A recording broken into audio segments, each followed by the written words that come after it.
Assalamualaikum warahmatullahi wabarakatuh. Semoga kita semua diberikan kesehatan dan umur yang berkah, amin.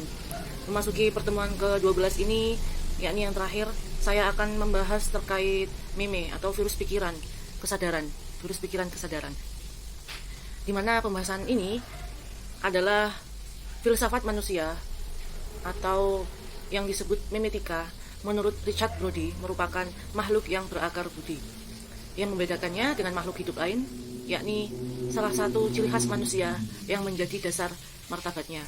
Akal budinya memungkinkan manusia untuk mengetahui hal-hal yang ada di luar maupun aktivitas mental yang ada di dalam dirinya sendiri. Sehingga bisa dikatakan bahwa manusia adalah makhluk yang berkesadaran. Kesadaran telah menjadi bahasan dalam filsafat manusia sebagai bagian dari penelaah hal yang sangat hakiki yang dimiliki oleh manusia, yang mana kesadaran manusia sangat berhubungan dengan akal budi, kebebasan dan keterbukaannya terhadap hal-hal yang ada di luar dirinya. Manusia melalui akal budinya disebut makhluk yang mengerti, yang dapat mengarahkan kehidupannya berdasarkan pengertiannya.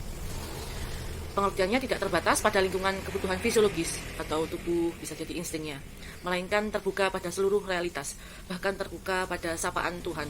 Dengan keterbukaan itulah manusia dapat mengambil sikap berdasarkan kesadaran sendiri, yakni dapat berkehendak secara bebas. Sehingga pengertian kesadaran yakni sebagai suatu aktivitas mengetahui atau mengerti keberadaan suatu objek yang memungkinkan manusia mengenali dan mengerti objek-objek yang ada di dalam maupun yang ada di luar dirinya. Sementara kehendak bebas memungkinkan manusia untuk bertindak sesuai dengan keinginannya, serta melepaskan diri dari pertimbangan yang berasal dari pikiran sadar yang bebas. Namun, tidak tertutup kemungkinan adanya hal-hal dari luar yang secara tidak sadar turut mempengaruhi keputusan tersebut. Namun, dengan rendahnya tingkat kesadaran, keputusan itu dianggap sebagai sesuatu yang benar-benar diinginkan oleh diri kita sendiri. Sehingga muncul berbagai tindakan atau gaya hidup yang pada hakikatnya tidak banyak membantu untuk mencapai tujuan hidup manusia. Di zaman modern ini, naluri prasejarah manusia seringkali tidak berguna dalam upaya menggapai suatu kebahagiaan. Nah, di titik inilah kesadaran manusia memberi pesan dalam mengarahkan pada upaya untuk mencari suatu kebahagiaan.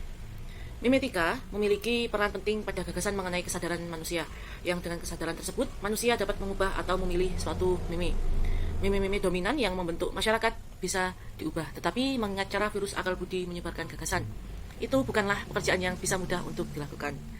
Nah, ini menurut Brody mengatakan bila manusia yang memiliki kesadaran memetika telah memasuki wilayah filsafat, sekalipun memetika tidak memberikan pertimbangan moral bagaimana seharusnya hidup manusia. Memetika hanya memberi kekuatan untuk menentukan pilihan-pilihan hidup dengan sadar. Richard Dawkins sebagai pencetus pertama istilah meme telah menemukan atau menekankan bahwa manusia memiliki kemampuan melawan meme-meme yang tidak diinginkan. Dapat disimpulkan bahwa gagasan Richard Dawkins dan Richard Brody lebih percaya betul bahwa kehidupan manusia tidak hanya sekedar genetika yang dapat mempengaruhi faal manusia, tetapi dalam diri manusia juga tersusun oleh abstraksi dalam pikirannya yang dinamakan virus meme, yang mana jejak-jejak bekerjanya meme dalam kehidupan manusia berupa ide, gagasan, serta kreativitas. Baik, pertemuan terakhir kali ini saya tutup. Wassalamualaikum warahmatullahi wabarakatuh.